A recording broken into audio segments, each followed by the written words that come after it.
இருப்பதை நாம் என்ன செய்கிறோம்? கண்கூடாக பார்க்கிறோம்.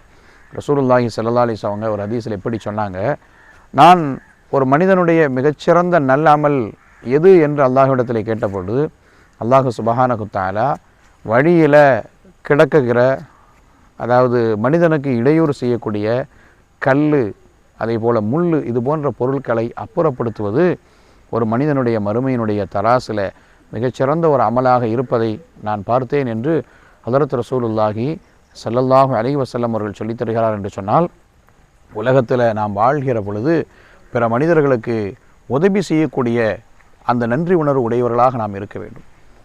ஒரு மனிதர் ஸல்லல்லாஹு அலைஹி வஸல்லம் அவங்களுக்கு நுபுவத்திற்கு முன்னாலேயே ஒரு மனிதர் தன்னுடைய ஒட்டகத்தை அபூஜஹல் அபகரித்து சென்று விட்டான். அபூஜஹல் அன்னைக்கு மக்காவில் மிகப்பெரிய ஒரு ஆளுமை உள்ள நபர்.